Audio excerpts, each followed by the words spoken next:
सर्वेभ्यो नमो नमः। अतिशय संस्कृतम क्लासेज में आप सभी का स्वागत है। हम लोग पढ़ रहे थे उत्तर रामचरितम तृतीय अंक।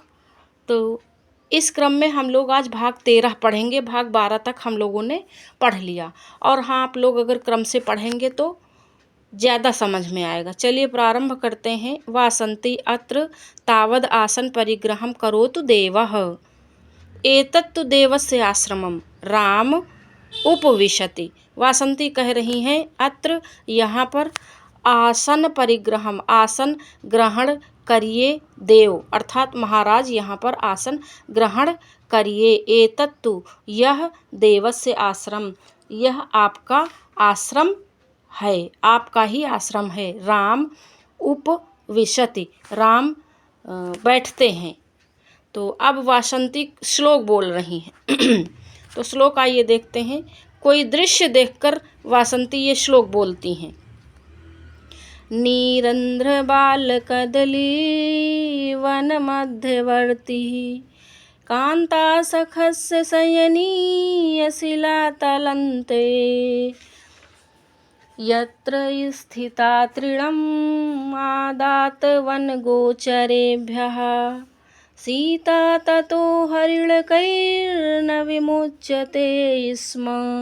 तो ये श्लोक नंबर 21 है। वासंती बोल रही हैं, और इसका अर्थ देखते हैं तो समझ में आएगा कि वासंती क्या कहना चाह रही हैं, राम को क्या दिखा रही हैं।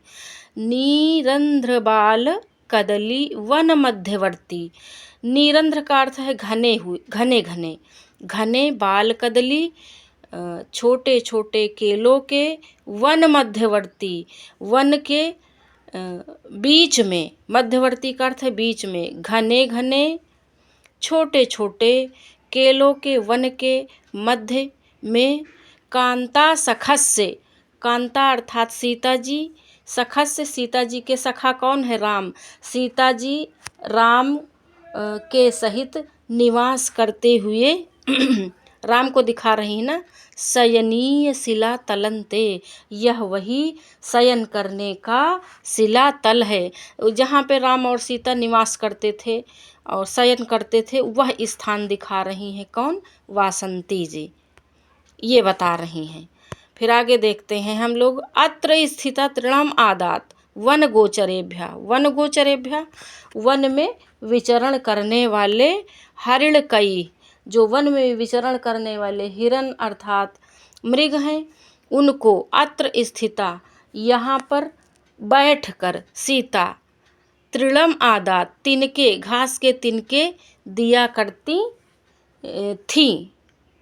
किसको? वन गोचरभ्या, वन में विचरण करने वाले मृगों को दिया करती थी, और इसीलिए हरिणकैर ना विमुच्यते स्म, हिरन नहीं छोड़ते थे इस स्थान को, ऐसा वासंती जी बता रही हैं। ठीक, तो आइए इसकी हम लोग व्याकरण देख लेते हैं पहले, उसके बाद आगे चलते हैं ना। तो पहले आसन परिग्रह का देखते हैं ना। आसन परिग्रह थोड़ा अलग सा शब्द है।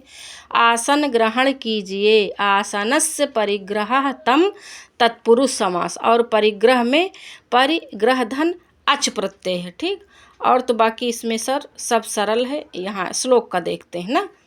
तो श्लोक में देख लेते हैं। नीरंध्र बाल कदली वाला श्लोक, इसकी व्याकरण।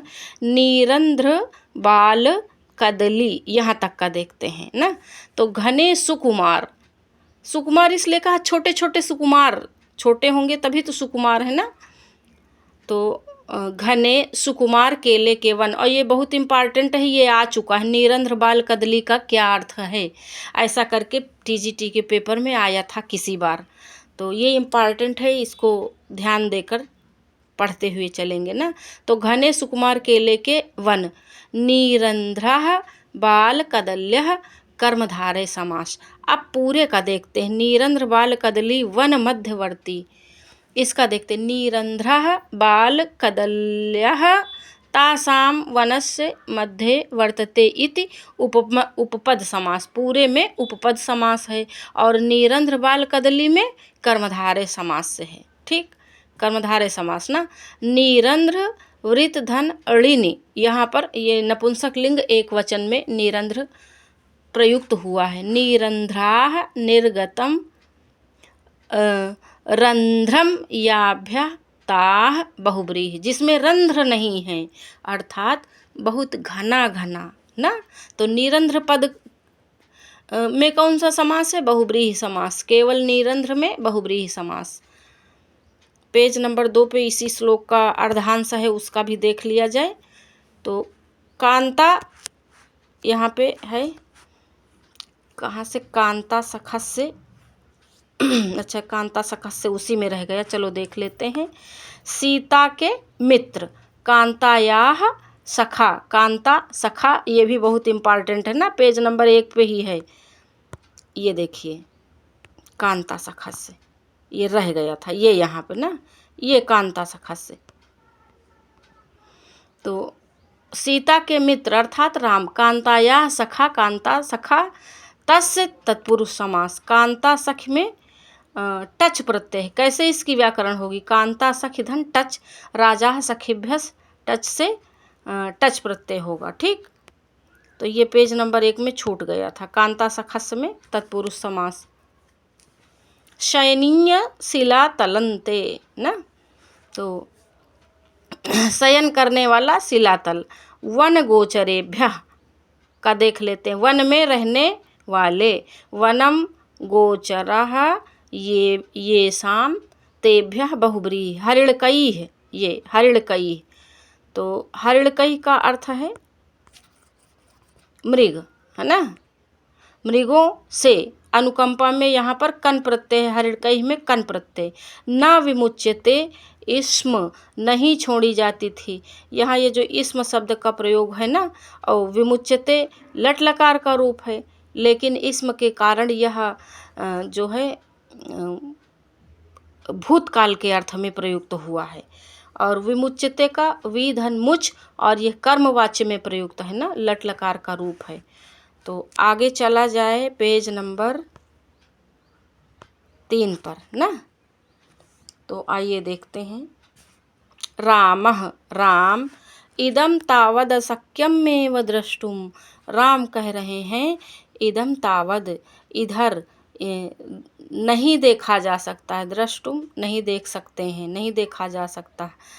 इत्यंतो रुदन उपविशति, तो यह कहकर, इत्यंतो यह कहकर, रुदन उपविशति माने रोते हुए दूसरी ओर बैठ जाते हैं। ठीक, अब आगे देखते हैं बड़ा सा पैराग्राफ। सीता सखिवासन्ति किम त्वया कृतम आर्यपुत्रस्य मम चैतद दर्शयन्त्या। सीता जी कह रही हैं कि सखी वासंती, हे सखी वासंती, किम त्वया क्या तूने आर्यपुत्रस्य आर्यपुत्र को, और मम माने और मुझे, चैतद दर्शयन्त्या जो है मुझे यह स्थान दिखलाकर क्या किया। दर्शयन्त्या माने दिखाकर क्या किया, मतलब कि यादें ताज़ा हो गई तो राम और सीता दुखी हैं। हाधिक, हाय धिक्कार है, धिक्कार है। सा एव आर्यपुत्र, यह वही आर्यपुत्र हैं, क्योंकि सीता जी तो देख रही हैं ना। तदेव पंचवटी वनम, और यह वही पंचवटी वन है। शैव प्रिय सखी वासंती, और वही प्रिय सखी वासंती है। ता एव विविध विश्रम्भ साक्षिणो गोदावरी काननोद्देशाः, और यह वही विविध प्रकार के कार्यों के विश्रम्भ अर्थात विविध प्रकार के कार्यों के साक्षिणो, साक्षी ना, साक्षिणों का अर्थ है साक्षी, और विश्रम्भ का है विविध माने अनेक प्रकार के, विश्रम्भ विश्वस्त कार्यों के साक्षी, है ना। और यह वही विविध प्रकार के विश्वस्त कार्यों के साक्षी गोदावरी के कानन अर्थात गोदावरी का के वन प्रदेश, कानन का अर्थ है वन प्रदेश हैं ना। ता एव जात निर्विशेषा मृग पक्षिणः पादपश्चा, और जो है यह वही जात निर्विशेषा यानी पुत्र के तुल्य मृग। मृग का अर्थ यहाँ पर सभी पशु पक्षियों से है। मृग का अर्थ पशुओं से है ना, सभी पशु। और ये वही पशु और पक्षी, पशु पक्षी और पादपश्च यानी कि वृक्ष हैं। मम पुनर्मंदभाग्या दृश्यमानपि सर्वम एतन नास्ति। और मम माने मुझ, मंदभागिनी, मंदभागिनी के लिए दृश्यमानपि, दृश्यमानपि दिया ना, दृष्टिगोचर हुए भी, होते हुए भी, सर्वम एतत् यह सभी, नास्ति यानी कि नहीं के समान है, नहीं है। क्योंकि सीता तो सबको देख सकती हैं, लेकिन सब लोग सीता को देख नहीं सकते हैं ना, इसलिए कह रही हैं कि वही वही सब कुछ है, लेकिन मेरे लिए सब कुछ बेकार है। ईदृशो जीव लोकस्य परिणामः संवृतः, इस प्रकार का संसार का जो दुखद परिणाम है मेरे लिए। ठीक, तो ये जो लाइन है ये बड़ी इम्पॉर्टेंट है, इसे में निशान लगा लें ना, बहुत ज़्यादा इम्पॉर्टेंट है। ईदृशो जीव लोकस्य परिणामः संवृतः, यह कौन कहता है? यह सीता जी कहती हैं। ठीक, तो हम लोग और जो अभी नीरंध्र बाल कदली वाला श्लोक पढ़े थे उसमें वसंत तिल का छंद है। अब हम लोग इसकी व्याकरण देख लेते ना। अशक्यम, अशक्यम का अर्थ है असंभव। ठीक, न शक्यम अशक्यम तत्पुरुष समास, सक धन यत, सख सहोश्च सूत्र से। और द्रष्टुम, द्रष्टुम पद आया है ना, दृश धन तुमुन, इसलिए हमने छोटी छोटी बातों को मेंशन कर दिया है, क्योंकि बहुत बार पूछ लेता है कि दृश धन तुमुन क्या बनेगा, तो दृष्टुम नहीं बनाना है, द्रष्टुम बनाना। द्रष्टुम में रा लगाना है, री नहीं लगाना, क्योंकि छोटी छोटी चीज़ें जब पेपर में गलत हो जाती हैं तो हम तुरंत बाहर हो जाते हैं कंपटीशन से ना, इसलिए छोटी चीज़ें भी गलत ना होने पाए ना। तो ये दृष्टुम जैसे शब्द हैं, ये हैं तो छोटे लेकिन थोड़ा जानना चाहिए। रुदन में क्षत्रिय प्रत्यय है, ये रुदन उपविशति। आगे चलते हैं ये ना, यहाँ पे तो दर्शयन्त्या ये यहाँ पे चय तद्दर्शयन्त्या, दिखाती हुई, कौन दिखाती हुई? वासंती दिखाती हुई। किसको दिखाती हुई? राम को, राम को दिखा रही, वो तो सीता भी देख ले रही है ना। दृश्य धन ऋच धन क्षत्रिय गीप तृतीया का एक वचन।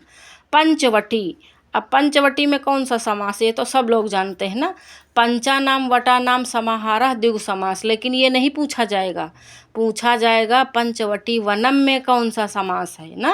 और बहुत ध्यान देने की ज़रूरत है, पंचवटी वनम आ गया, पता चला द्विगु लगा दिए ना, लेकिन पंचवटी वनम में द्विगु समास नहीं है, तत्पुरुष समास है। पंचवटी में द्विगु है, पंचा नाम वटा नाम समाहारः, और पंचवटी वनम में तत्पुरुष है। कैसे देखते हैं, पंचानाम वटानाम समाहारः पंचवटी तस्याह वनम, तत्पुरुष समास।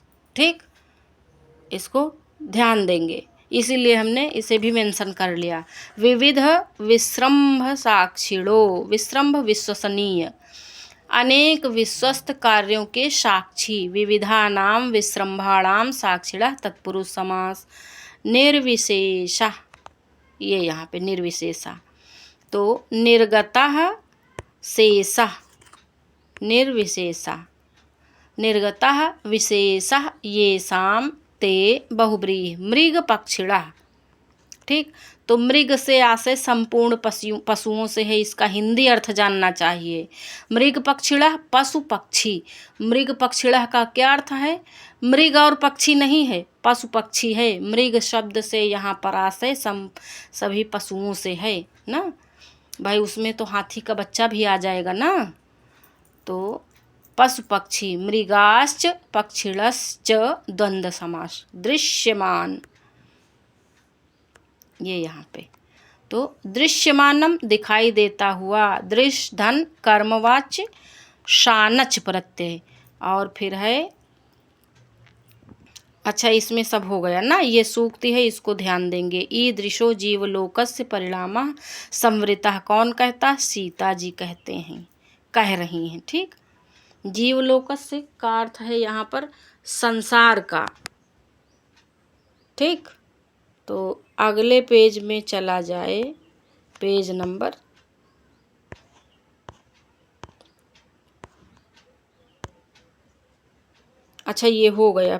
4 पे चलते हैं। क्या 4 नंबर पे, चलो इसकी व्याकरण देख लेते हैं। पेज नंबर 4 नहीं लगाया गया है आज, तो व्याकरण देख लिया जाए। आसन परिग्रहम, जितना पढ़ाया है 3 पेज उसकी व्याकरण है। आसन परिग्रहम, आसन ग्रहण कीजिए। आसनस्य परिग्रह तम तत्पुरुष, परिग्रह अच प्रत्यय ना। फिर निरंध्र बाल कदली वन मध्यवर्ती, इस श्लोक का हम लोग देखते हैं। ये कौन बोलता है श्लोक? वासंती बोलती है ना। खूब ध्यान देंगे। निरंध्र बाल कदली घने सुकुमार केले के वन, निरंध्र बाल कदल्य कर्मधारय। निरंध्र बाल कदली वन मध्यवर्ती में निरंध्र बाल कदल्य तासाम वनस्य मध्ये वर्तते इति उपपद समास। कौन सा समास? उपपद समास है, ध्यान देंगे इसका ना। निरंध्र वृत्त और ऋण नपुंसक लिंग एक वचन में निरंध्र शब्द प्रयुक्त है।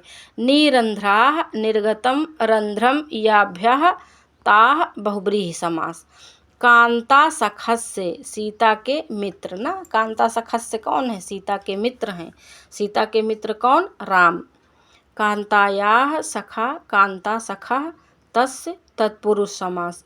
कांता सखी धन टच प्रत्यय, राजा सखीभ्यस टच से टच प्रत्यय होगा यहाँ पर ना। शयनीय शिला तलंते, ये शयनीय शिला तलन, तो शयन करने का शिला तल, शयनीयम च तत् शिलातलम कर्मधारय समास।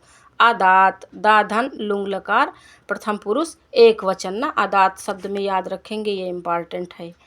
वन गोचरेभ्यः, वन में रहने वाले। वनम गोचरः येषाम तेभ्यः बहुब्रीहि। वन गोचरेभ्यः कौन है? हरिणकई हैं। हरिणकई मृगों से, अनुकंपा में हरिणकई में कन प्रत्यय। फिर ना विमुच्यते, इसम नहीं छोड़ी जाती थी। इसम के कारण लट लकार भूत अर्थ में प्रयोग हुआ है ना। भूत का मतलब भूतकाल के अर्थ में था है ना, ये भूत की बात है ना। विमुच्यते, विमुच धन कर्मवाच्य में लट लकार प्रथम पुरुष एक वचन और वसंत तिल का छंद है यहाँ पर। ठीक, फिर अशक्यम ना, दूसरे वाले की अब हम लोग देखते हैं। अशक्यम असंभव नहीं है। ना शक्यम तत्पुरुष समास। शक धन यत, शकी सहोश्च सूत्र से। ठीक, यत प्रत्यय हुआ। अशक्यम में यत प्रत्यय किस सूत्र से? सखी सहोश्च, सखी सहोश्च सूत्र से शक्यम, अशक्यम में यत प्रत्यय हुआ। द्रष्टुम, देखिए यहाँ पे हमने लिख भी दिया, दृश धन तुमुन द्रष्टुम। रुदन, रुद धन क्षत्रि, दर्शयंत्या दिखाती हुई, दृश्य ऋच क्षत्रि गीप तृतीया का एक वचन। फिर है पंचवटी, पंचानाम वटानाम समाहारः द्विगु समास। ये तो सब लोग जानते हैं ना। पंचवटी वनम में पंचानाम वटानाम समाहारः पंचवटी तस्याः वनम तत्पुरुष समास। फिर है विविध विश्रम्भ साक्षिणो, अनेक विश्वस्त कार्यों के साक्षी। विविधानाम विश्रम्भाणाम साक्षिणा तत्पुरुष समास। अगर वीडियो अच्छी लगे तो प्लीज़ लाइक शेयर और सब्सक्राइब करें और खूब मन लगा के ध्यान देकर पढ़ाई करें, है ना। निर्विशेषः, निर्गतः विशेषः येषां ते बहुब्रीहि समास। मृग पक्षिणः, पशु पक्षी, यहाँ पर मृग शब्द से तात्पर्य पशु से है। मृगाश्च पक्षिणश्च द्वंद्व समास। दृश्यमानम दिखाई देता हुआ, दृश्य धन कर्मवाच्य शानच प्रत्यय। ठीक, और ददत माने देता हुआ, दा क्षत्रि प्रथम पुरुष एक वचन। तो आज हमने 3 ही पेज लगाए थे, इसलिए वीडियो थोड़ा सा छोटी बनी। और क्या करें, हमारा डाटा सब फिनिश हो जाता है। तो हम चाहते हैं कि वीडियो छोटी ही रहे, छोटी वीडियो पढ़ने में ज़्यादा मन लगता है ना, फिर बड़ी सुनने में बोर होने लगते हैं। तो आज यहीं तक हम लोग रखते हैं। और हाँ, आप लोग बहुत मन लगा के ध्यान देकर पढ़ाई करिए, क्योंकि समयाभाव हम जानते हैं, आप लोगों के पास भी है, हमारे पास भी समयाभाव है ना। बड़ी मेहनत करके, कोशिश करके हमें ज़रा सा टाइम मिलता है, तो उसमें हम चाहते हैं कि आप लोगों को मैटर उपलब्ध कराएं और आप लोग उसका लाभ ज़रूर उठाएं ना। और हम भी पढ़ाई करते हैं आगे की, तो हमारे पास भी समय कम ही रहता है। तो आज यहीं तक, धन्यवाद।